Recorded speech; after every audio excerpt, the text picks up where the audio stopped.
کسی کا دل نہیں توڑتے۔ سب بچے خوشی سے اچھلنے لگے کیونکہ بچوں نے دیکھ لیا تھا کہ مون ماموں اور کامی ماموں گاڑی سے اتر رہے ہیں اور ان کے ہاتھ میں ایک بڑا سا پنجرہ نما ڈبہ ہے جس میں چھوٹے چھوٹے پیارے پیارے چوزے ہیں۔ جب وہ اندر آئے تو انہوں نے کہا، ہم ہر بچے کے لیے 2 چوزے لائے ہیں، بولو منظور؟ منظور ہے، منظور ہے، سب بچوں ایک آواز میں بولنے لگے۔ اب کامی ماموں نے بچوں کو سمجھایا کہ اپنے چوزوں کو ٹائم پر دانا اور پانی دینا ہے۔ یہ بیچارے بول نہیں سکتے کہ ہمیں بھوک یا پیاس لگی ہے، اسی لیے ان ننھے منھے چوزوں کا خیال آپ کو بہت رکھنا ہے۔ بچوں نے وعدہ کیا کہ وہ چوزوں کا بہت خیال رکھیں گے اور انہیں تنگ نہیں کریں گے۔ اب چوزے سارا دن چوں چوں کرتے گھر میں بھاگتے پھرتے تھے۔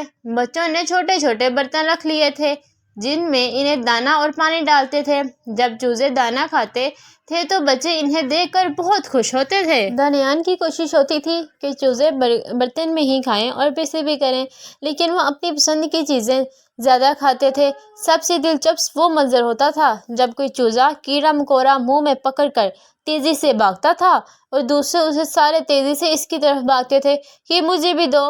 عالیہ سب بچوں میں بڑی تھی، اسے ایک ترکیب سوجی۔ اس نے ایک بڑے کپڑا دھونے والے ٹب میں پانی بھرا اور اس میں نیل ملا دیا۔ اب سب چوزے کو پکڑ کر اس میں ڈال دیا۔ اب چوزے ڈبکیاں لے رہے تھے اور ٹھنڈے پانی میں خوش ہو رہے تھے۔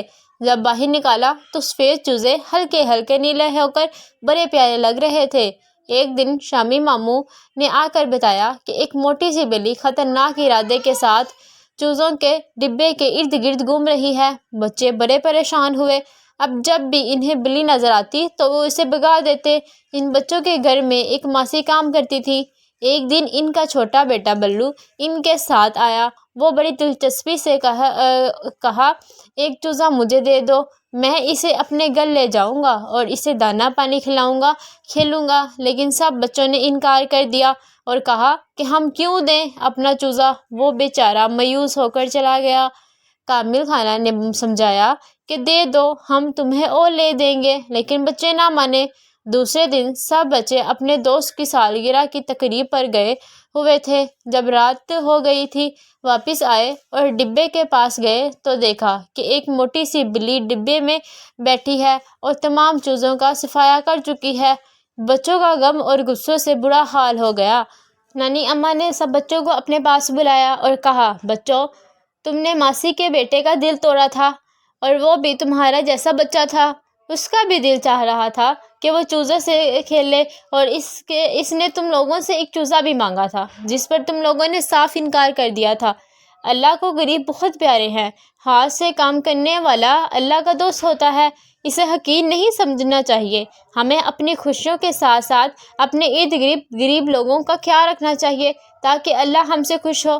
اگر تم ماسی کے غریب بچے کو ایک چوزا دے دیتے تو شاید تمہارے چوزا بلی نہ کھا سکتی، اور اگر کھا بھی لیتی تو تمہیں یہ تو خوشی ہوتی کہ ایک تو ہم نے ایک غریب بچے کو دے دیا تھا۔ اب بچے بہت شرمندہ ہوئے۔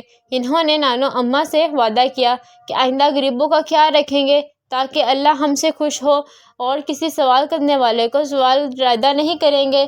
تو پیارے بچوں، اس کہانی سے ہمیں کیا سبق ملتا ہے؟ ہمیں کسی کا دل نہیں توڑنا چاہیے، ہمیں سب کا دل کا خیال رکھنا چاہیے۔ I hope you like my videos, so please don't forget to subscribe my channel and press the bell icon. Thank you.